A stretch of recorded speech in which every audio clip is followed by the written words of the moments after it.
Okay, next let's talk about the American Revolution. American Revolution, we talked about the intolerable acts in the last video, coming on the heels of the Boston Tea Party and all the protests in the post-French and Indian War period. When the intolerable acts were put in, when there was a crackdown in Boston on after the Boston Tea Party to force Boston to pay back the cost of the destroyed tea, when they started parking British soldiers in there, when things started to get really rough. Remember the old Stamp Act Congress that had gotten together about the Stamp Act, 10 years before? Well, the Continental Congress now meets. Continental Congress begins meeting in 1774 to talk about what to do. And all of the colonies are starting to coordinate their protests. In 1775, April 19th, you get Lexington and Concord. So, Lexington and Concord, let me just take a look here. There we go. And I'll have to move this over just a bit. This is Lexington. This is Concord. They're two little towns in Massachusetts. Boston is over here.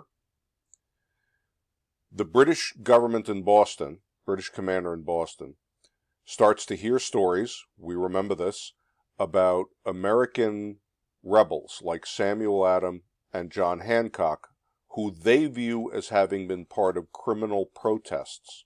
They hear about these guys out in Concord starting to put together weapons, filling basements of houses out there with ammunition, gunpowder, guns, all like that.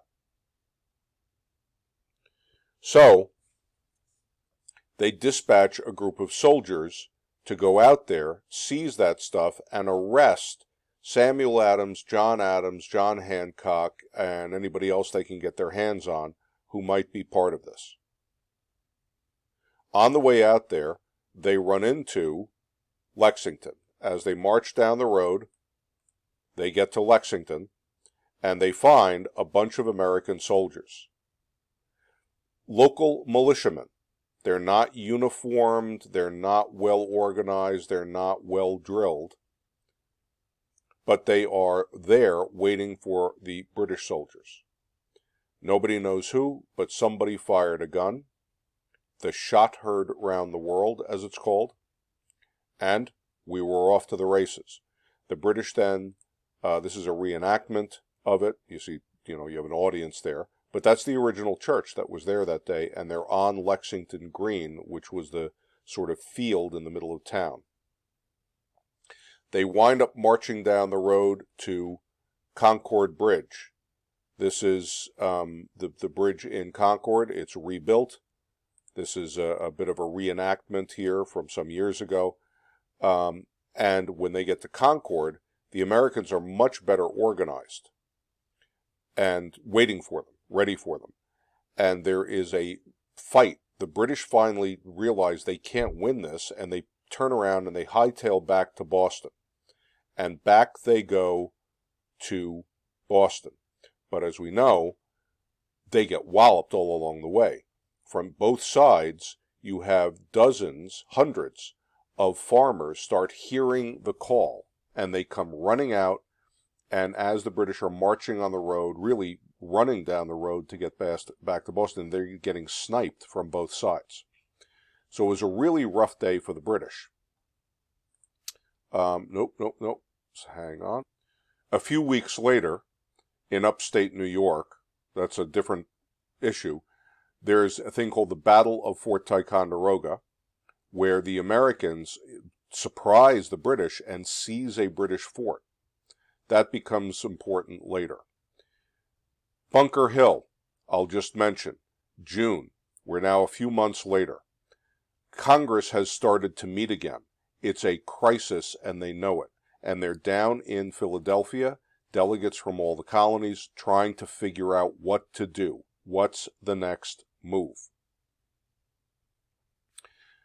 Meanwhile, up in Boston, right outside of Boston, across the river, you have the Battle of Bunker Hill.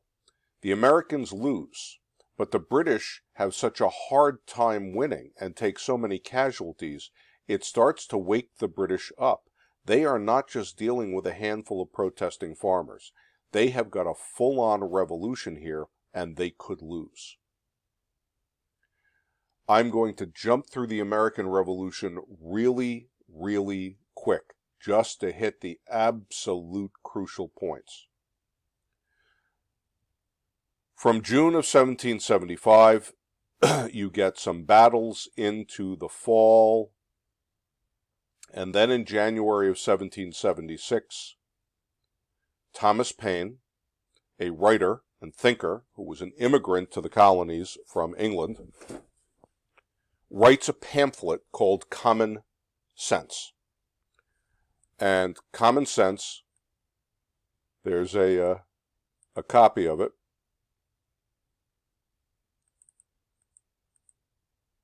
Hang on. Okay, I hope you can see this.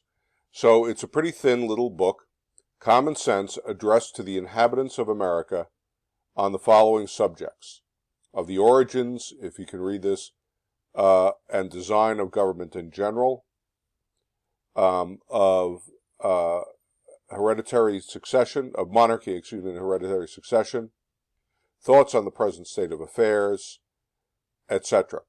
What is this about? Thomas Paine writes this and is advocating that we not fight this war to get our rights as Englishmen. We are a new people. We Americans. And we require a new country. So we have grown up as children of England, but now we're adults and we need to be fighting for independence. Well, that's quite a thing. That's the beginnings of really the discussion of the idea of independence. So, and if I can pull this out for a minute, maybe, can I? Hang on. Nope. The Congress meeting in Philadelphia, by the time you get to June of 1776, realize the war has been going on for a year and a half now, is finally to the point where they are ready to declare independence. And so they appoint this committee. Benjamin Franklin, Thomas Jefferson, John Adams, Roger Sherman, and Robert Livingston, who are tasked with writing a declaration. And as we talked about, Jefferson is the biggest hand in that declaration, but Franklin and Adams also contribute. And you get, therefore, the Declaration of Independence. Declaration of Independence, as you know, is two things. It's a long laundry list of everything the king has done wrong that justifies that he is no longer the rightful ruler of America, and it's time we said that. John Hancock signs, with the biggest hand down here, because he's president of this Continental Congress. But then every other member of the Continental Congress signs this. That was unusual. In the modern Congress of the United States, when they pass a bill, the Speaker signs it, the Secretary of the House of Representatives, the Clerk of the House of Representatives signs it, but not all 435 members do. In this case, they put their name on it because they were pledging, as the Declaration says, their lives, their fortunes, and their sacred honor personally to this cause. Now, the big things in this, or the big thing in this to note, and you're going to have trouble reading it, but I will read it at you.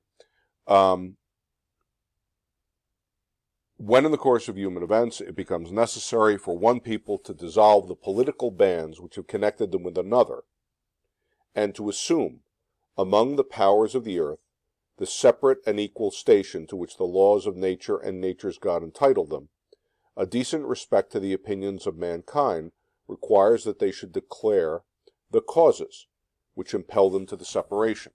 In other words, when it becomes necessary for us to declare our independence, we owe it to the world to make a case as to why that is right. And that's the point of the Declaration. Then we get the most important line, which I know you can't probably read, but we hold these truths to be self-evident, that all men are created equal, that they are endowed by their Creator with certain unalienable rights, that among these are life, liberty, and the pursuit of happiness, that to secure these rights governments are instituted among men, deriving their just powers from the consent of the governed. And when a government, and whenever any form of government becomes destructive of these ends, it is the right of the people to alter or to abolish it, and to institute new government, laying its foundations on such principles and organizing its powers in such form as to them shall seem most likely to effect this safety and happiness. The United States says we are a people held together by an idea. The idea that we all agree to is all men are created equal. Each individual man is endowed by God, not by government and not by each other, with certain rights that cannot be given away or taken away, unalienable rights. Those rights include life, liberty, and the right to pursue happiness. Governments are created to secure those rights, and governments are answerable to the people. They derive their powers from the consent of the governed. That's what we call popular sovereignty. Ultimately, the people are the government. Well, as we know, the Declaration was, of course, a big hit. And if I can get back to what I need here. Hang on, guys. Nope. Bloody hell. Hang on. I know it's here. There we go.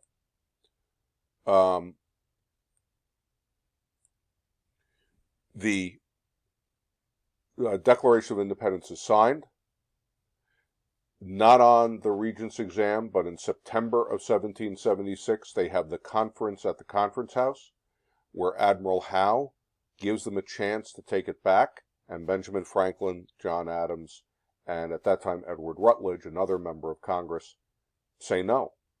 You know, it's the one thing we won't give up. You then have a series of battles. Not necessary to know all of these for the moment.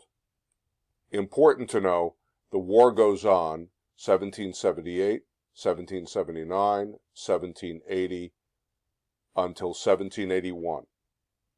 Yorktown. Yorktown in Virginia is the last battle of the war. The Americans win, and the British have to agree to give up. And so you get the Treaty of Paris, 1783. Britain recognizes the new United States. Okay. Now, the new United States was governed by the Articles of Confederation. Congress had the Articles of Confederation as their founding document. And it made each state equal. Each state had one vote in Congress, and you couldn't really do anything without everybody consenting to it.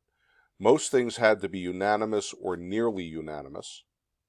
And the new federal government didn't have much power. It couldn't tax. It could only ask for contributions from the states. It couldn't control the money supply. It couldn't control foreign affairs, really. It couldn't control interstate trade. So it was a very weak national government. It was just enough to create a kind of cooperative effort.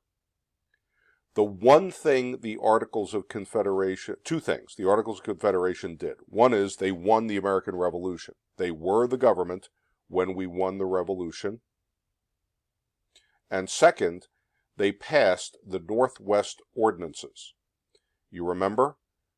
When we win the American Revolution, new United States goes all the way to the Mississippi River. Congress says, we're going to take this land, which we now own, that will be owned by the new national government, not by any individual state. We will chop it into very organized pieces and sell off the pieces. That will encourage now, remember the proclamation line, that will encourage settlement out here, encourage farmers to start turning it into productive land. It will encourage education, because when you sell off one of these squares, 1 square mile in each township, the money has to go for a school. The rest of the money will go to the new national government. So the new national government won't have a reason to tax because they'll be making the money they need to run the government from selling off all this land. Oh, and by the way, important to note, this area would not have slavery. Northwest Ordinance says no slavery in these new territories. When you had enough people in a territory, said the Northwest Ordinance, you could apply for statehood. And so Ohio becomes a state in 1803, Indiana, Illinois, Michigan, Wisconsin. And you see 03, 16, 18, 37. What's happening? Settlers are moving in along the Ohio River Valley, and the Ohio River Valley goes out here through Indiana, and then starting to get into Illinois, and then later they start to move up into Michigan and Wisconsin. Well, this was the one good thing they did, but they run into a problem pretty quick. Shays' Rebellion.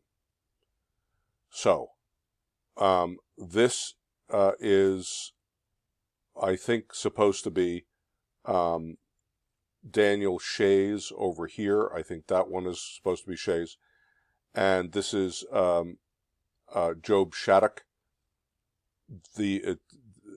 These guys were the leaders, really Shays is the key one, the leaders of a rebellion in Massachusetts. After the American Revolution, everybody goes home. Daniel Shays was a poor farmer who had served, fought in the American Revolution. Goes home to his farm and finds that the economy of the country is really hard up. He's having trouble making it on his farm, getting a good price for his grain and products, and just making a living. He's also being required to pay his taxes to Massachusetts. He's getting to elect members of the Massachusetts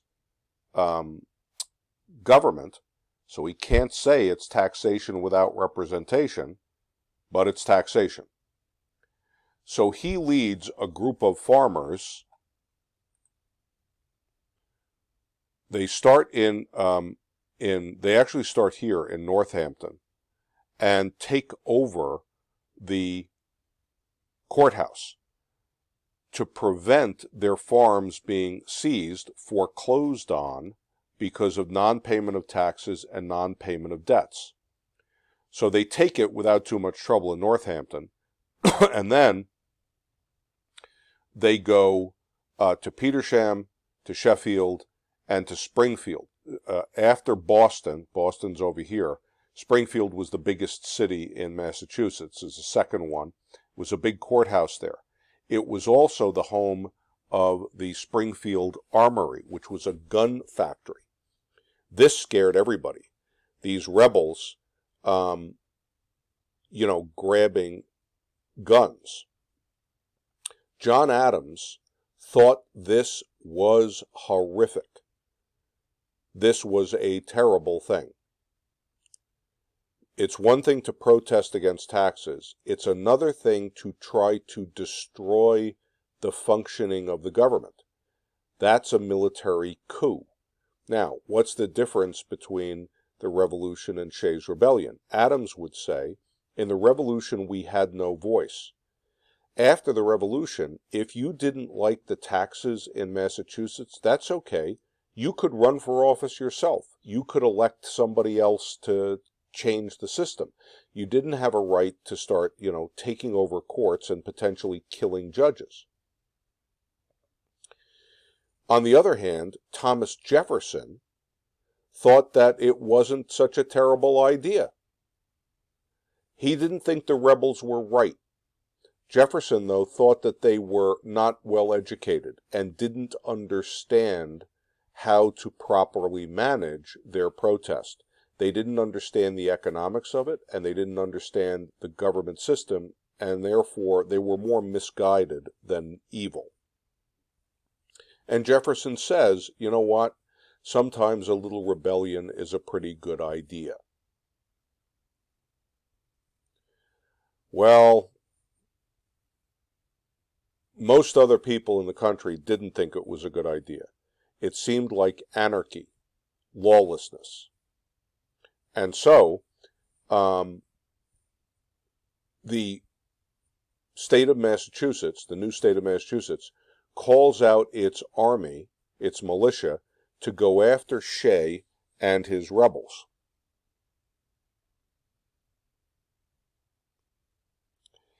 They have a hard time. The national government, the Congress, Articles of Confederation, can't help. Under the Articles, there was only one branch of government, Congress itself. There was no executive branch. They had no real standing army. And so the government, the federal government, couldn't respond at all. Luckily, the state of Massachusetts was able to put down the rebellion, but it taught everybody that we need to rethink the Articles of Confederation. So the next thing they talked about was, we need to rewrite the Articles and create a constitution that makes the federal government stronger. Okay, and we'll leave it there.